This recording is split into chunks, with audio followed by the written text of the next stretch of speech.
love, love, love, love lumalabas. Di po ba? Ang senior citizen, yan ang number 1 na pumupunta sa election day para bumoto kasama ang buong pamilya. Dahil ang senior citizen, sila ang nasusunod sa kanilang pamamahay. Pag sinabi sa anak, sa ako, sa manugang, sa kapitbahay, na tayo ay boboto, ito ang iboboto natin. Ang lahat po ay sumusunod. Dahil well-experienced po tayong mga senior pagdating sa politiko. Di po ba? Ngayon, ang sinasabi ko lamang po, lagi na lang tayong pinahihirapan.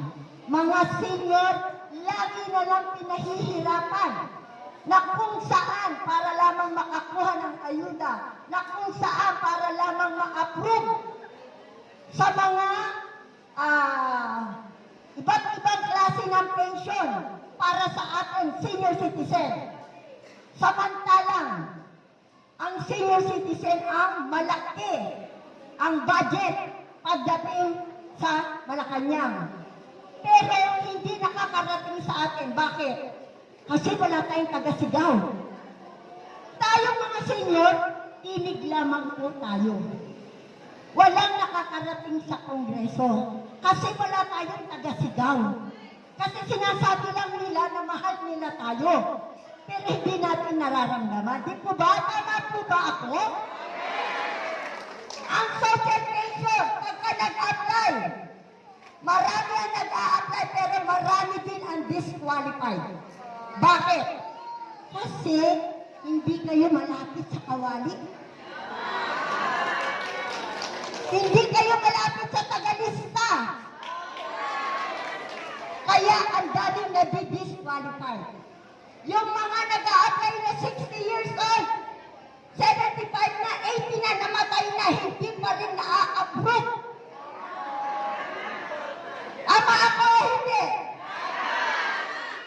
Yun po, sana po, yung mga nararanasan natin na yan, tayong lahat. Sana po, ay itatatak natin sa ating isipan na mabago naman.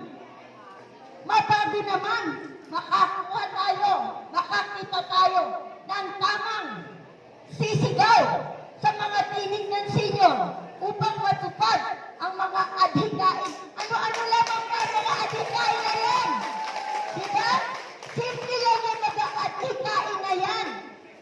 Kasi yung ibibigay sa atin, kaya din naman natin, bakit tayo pinahihirapan pa? Diba? Ang daming requirements ang hinahanap sa atin.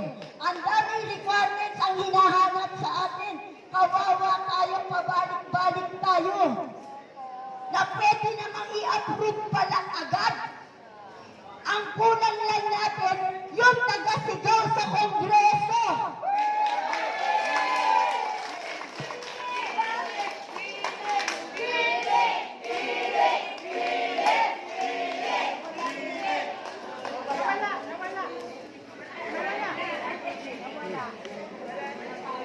Hindi, napindot niya, napindot.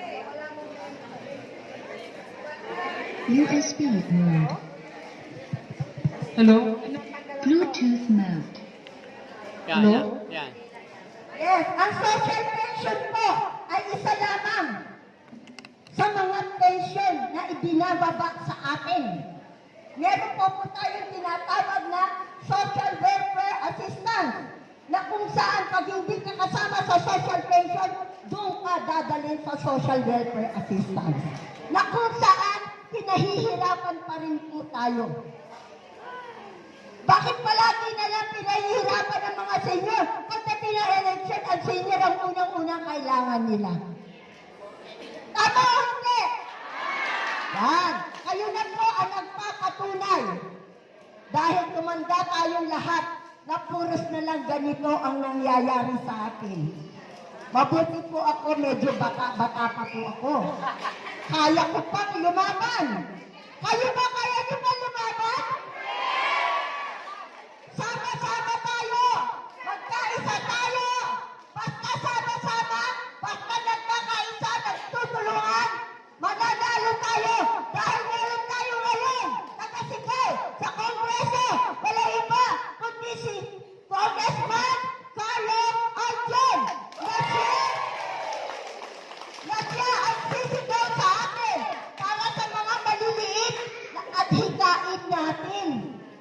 kayo yung tinig eh. Atin to.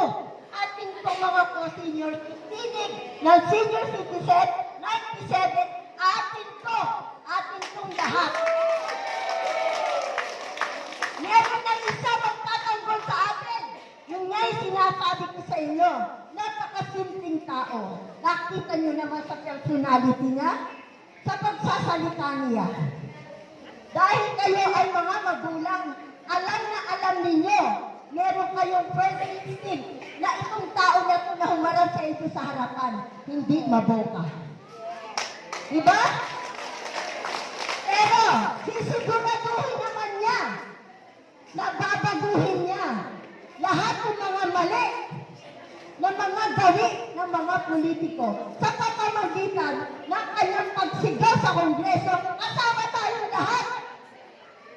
Dahil, kung hindi tayo, kung wala tayong tinig, paano niya malalaman kung ano ang mga problema natin? Kailangan, ang tinig natin pagsama-samahin natin para yung sigaw na yun, mas malakas pa sa putok ng bulkan. Okay, so, eto na lang, sa huli kong pagsasalita, nakikiusap po ako bilang isa sa Golden Federation. Kayo po lahat ay member ng Golden Federation under the chapter of your chapter's president. Kung maaari lamang po, dito tayo sa Tinig Senior 97. Maraming salamat po.